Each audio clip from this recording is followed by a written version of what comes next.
بسم الله الرحمن الرحيم. السلام عليكم ورحمة الله وبركاته. إن شاء الله هرأي ربين جده dhiiga dubartoota irraa argaman mata duree jedhu ilaallaa. Dhiigni dubartoota irraa argaman sadii. Isaanis tokkoffaa dhiiga heeydii, lammaffaa dhiiga ustahaadaa, sadaffaa dhiiga daataa yookaan dhiiga nifaasaa jedhamee isa beekamudha. Insha Allah sadan kanneen tokko tokkoo isaaniitiin ilaallaa nu hordofaa. Kan jalqabaa dhiiga heeydiiti. Dhiiga heeydii yookaan afaan Ingiliffaatiin pireedii jedhamee kan beekamu, afaan Amaariffaatiin yeroo ababaa jedhamee beekama yookaan afaan keenyatti ammoo xurii laguu yookaan marsaa laguu jedhamee beekama. Dhiigni kun dhiiga akkamiiti? Dhiiga gurraachaa, diimaa ta'e gurraachin of keessaa qaba. Akkasumas dhiiga furdaadha. Dhiiga hafuura xiraayaa yookaan hafuura ka qabudha. Akkasumas uumamaan argama. Sababa dhibeetiin osoo hin ta'in, sababa rakkoo garagaraatiin osoo hin ta'in, uumamumaan Rabbiin subhaanahu wa ta'aalaa ilmaan Aadam irratti kan murteessee akka dhufu godheedha jechuudha. Wantoota dubartii heeydii qabuuf dhorgaman. Dubartii heeydii qabdu maal fa'atu isirratti dhorgamaa ta'a? Maal fa'a dalaguu dandeetti? Maal fa'a ammoo dalaguu hin qabne ka jedhu ilaalla inshaallah. Dubartiin heeydii ofirraa qabdu tokkoffaa salaata salaatuu hin dandeessu. Lammaffaa sooma soomuu hin dandeessu. Sadaffaa walqunnamtii saalaa abbaa manaa isii wajjiin gochuu hin dandeessu yeroo heeydii qabdu sanitti. Afraffaa kaabaa xawaafuu hin dandeessu. Shanaffaa xalaaquu yookaan hiikuu abbaan manaa isii xalaaquun yookaan isii hiikuun hin danda'amu. Tokko tokko isaaniitiin mee inshaallah haa ilaallu. Salaata dubartiin heeydii qabdu salaatuun dhorgamaadha. Erga heeydii irraa qulqullooftee boodas salaata kana qadaa hin kafaltu. Mee gaafilee isaan wal qabatan haa ilaallu. Dubartiin takka osoo aduun hin dhihin dura yoo qulqulloofte maal gooti? Osoo magriibni sa'aatiin magriibaa hin gahin aduun osoo hin seeniin dura osoo qulqullooftee dubartiin takka maal gochuu qabdi?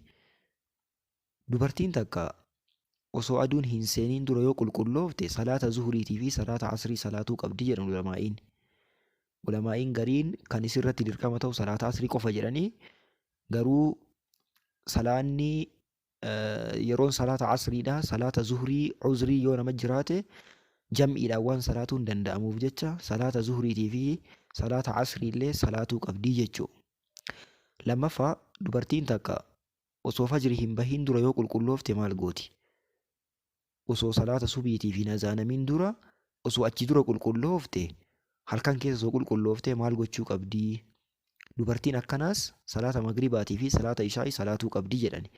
Maaliif jennaan salaanni ishaa'ii yeroo uzriin yookaan yeroo rakkoon namatti jiru jam'iidhaan salaata magribaatiif ishaa'ii keessa salaatuu waan dandeenyuuf jecha har'allee rakkootu asiin nu gahee sababa kanaaf jecha salaata magribaatiif salaata ishaa'ii illee jam'ii gooteetiin salaatuu qabdii jedhan.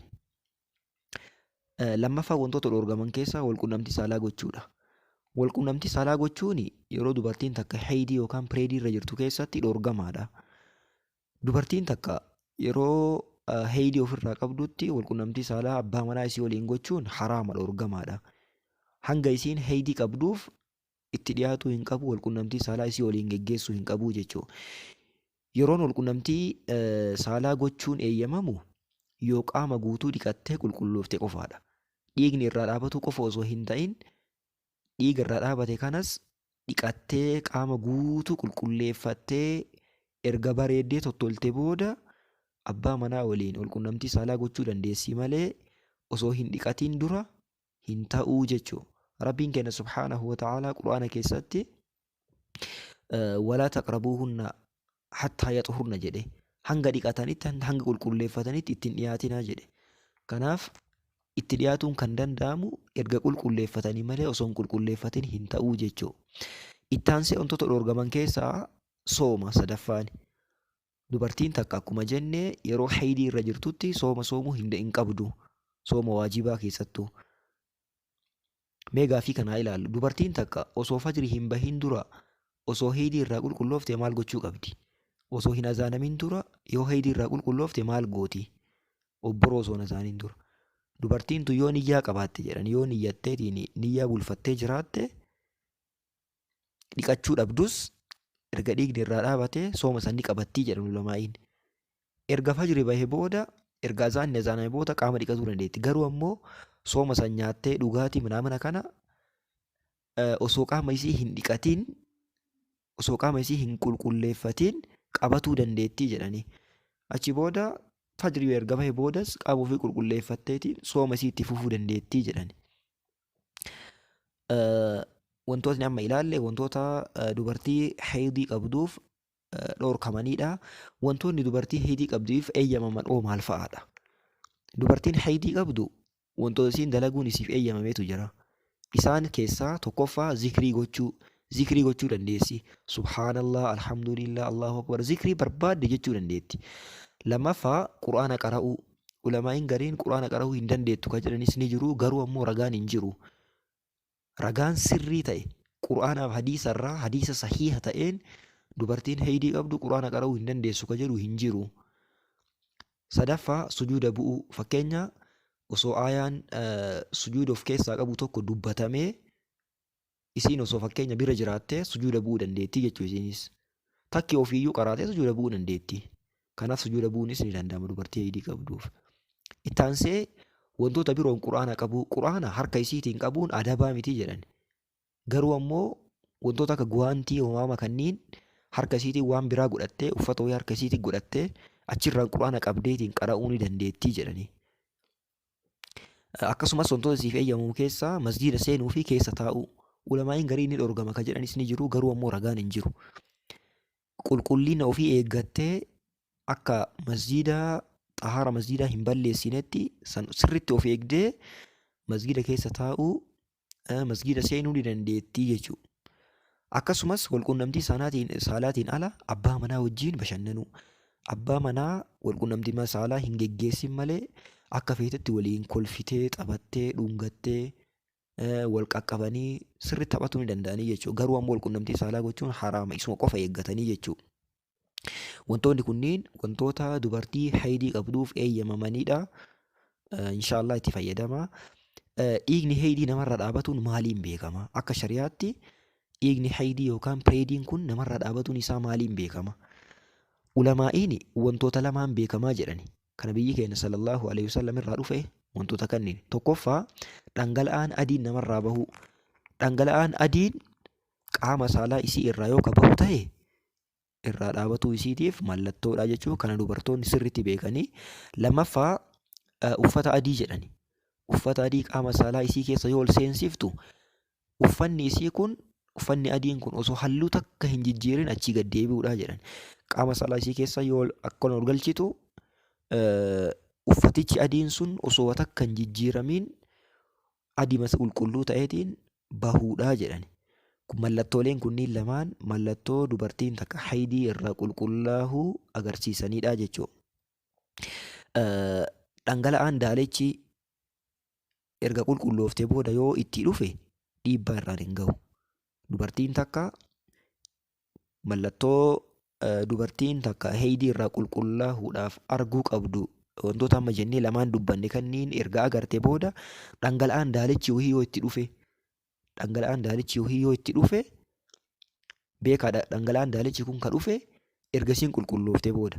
Ergasiin qulqullooftee booda dhangala'aan daalechi kun yoo itti dhufe qulqullina isii irratti dhiibbaa takka illee hin qabu jedhan. Salaatallee soomallee ni eegalti jechuudha.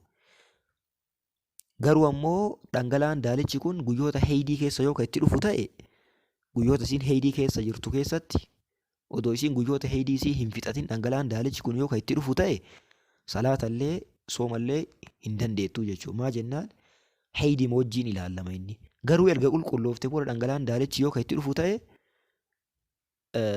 qulqullinumatti ilaaltee salaatas soomas itti fufti jechuudha. Wantoota haydii namarraa dhoorgani wantoota akka marfee kiniinii garaagaraa fayyadamuu ni danda'amaa jedhan ulamaa'iin ulaagaadhaan fayyaduu ni danda'ama jedhan. Ulaagaaleen kunniinis maalidha? Tokkoffaa doktorri fayyaadhaa meedikaal doktariin qoricha ati fayyadamtu kun kiniinii ta'ee marfee ta'ee dhiibbaa sirraan hin ga'u fayyaa kee irratti dhiibbaa takkaallee hin geessu jedheeni isii ka gorsu yoo ta'e yoo gorfamtee rakkoo akka irraan hin gahu jedhamee qorannoodhaan yoo ka ilaallamee fi ka eeyyamamuu fi rakkoo hin qabu. Garuu yoo ka dhiibbaa irraan ka gahu ta'e dhorgamaadha. Tokkoffaan isa. Lammaffaa eeyyama abbaa warraatiin ta'u. Abbaan manaa eeyyamuu qaba. Dubartiin takka fayyadamuudhaaf abbaan manaa eeyyamuu qaba. Wantoota kanneen lamaaniin fayyadamuu ni dandeessi jedhan ulamaa'in. Garuu ammoo dubartoota kennaaf wanti ulamaa'inis jabeessanii dhaaman wanti anis akka obboleessaa keessaniitti isiniif dhaamu jabeessee maalidhaa? Qoricha kana kiniinii kana marfee kanneen fayyadamuun dhiibbaa guddaa dubartii irraan gahaa jedhan. Hanga maseenuutti isii geessuu danda'a jedhan. Kanaaf fayyadamuun ka danda'amu sababaadhaaf yoo ta'e malee sababaan ala fayyadamuun dhorgamaadha. Kanaaf dubartoonni osoo itti deemuu baattanii bareedaa isiniin jedha.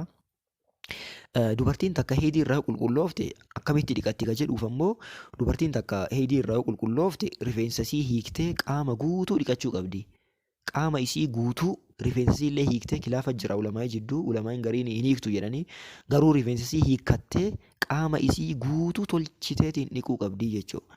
Akkasumas wantoota urgaayan wantoota hafuura bareeda qaban saamunaa bareeda ta'ee waan isii urgeessu naannoo qaama saalaa iddoo dhiigni irraa bahe kanneeniittis urgeeffatuu qabdii jedhamaa jennaan dhiigichi xiqqoo hafuura waan qabuuf hafuurri sun akka isii irraa hin argamneefi jedhan ulamaa'iin. Inshaallah mee gaafii heedii wal qabatan kana haa ilaallu. Gaafilee heedii wal qabatan keessaa tokkoffaa dubartiin takka osoo heedii irraa qulqullooftee guyyaa tokko yookaan isaa ol turee yoo itti deebi'e akkam gooti? Dubartiin takka heedii irraa qulqulloofte guyyaa tokko yookaan tokko ol tureetiin itti deebi'e ciccitaatti yoo ka dhufu ta'e maal gootii gaafii jedhuufi deebiin isaa dhiigni itti dhufe kun guyyoota heedii keessa yoo ta'e akka heediitti ilaalti. Fakkeenya guyyoonni heediin isiin qabdu guyyaa 21 haga 27 jennu. Guyyoota kanneen keessa yoo kacitee akkasii kan itti dhufu ta'e dhiiga kanaan dhiiga heedii jettiin guyyoota aadaa isii keessa waan itti dhufuuf jechuudha. Yeroo qulqullooftetti salaatas soomas ni eegalti. Yoo dhiigni itti dhufe kun immoo ni dhiifti. Dhiigni yoo itti dhufu ni dhiifti. Yoo dhiigarraa qulqulloofte salaatallee soomallee ni eegalti jechuudha. Dhiigni itti dhufe kun dhiiga heedii ta'uu fi dhabuus addaan baaftee beekuu qabdi. Dubartiin tun aadaa beekamaa yoo ka hin qabne ta'e guyyoota aadaa beekamaa yoo ka hin qabne ta'e maal godhuu qabdi? Dhiiga isii kana addaan baafattee sirritti ilaalteetiin beekuu qabdi jechuudha. Yoo akkas hin ta'in dhiibbaa isii irraan gahuu danda'a. Wallaalteetiin dhiiga heedii moo dhiiga ustaadaa jettee wallaaltee wal keessa harkaa seenuu waan danda'uuf jecha addaan baafatuu qabdi jechuudha. Akkasumas gaafiin lammaffaan maalidhaa? Dubartiin takka erga heedii irraa qulqullooftee booda yoo bishaan ittiin qulqulleeffattu dhabde maal gooti? Dubartiin takka fakkeenya heedii irraa qulqulloofte garuu immoo bishaan qaama ittiin dhiqattu yoo dhabde maal gooti? Deebiin isaa maalidhaa? Dubartiin takka erga heedii irraa qulqulloofte booda yoo bishaan ittiin qulqulleeffattu dhabde tayammuma gooti. Tayammuma gooteetiin dhiqatti.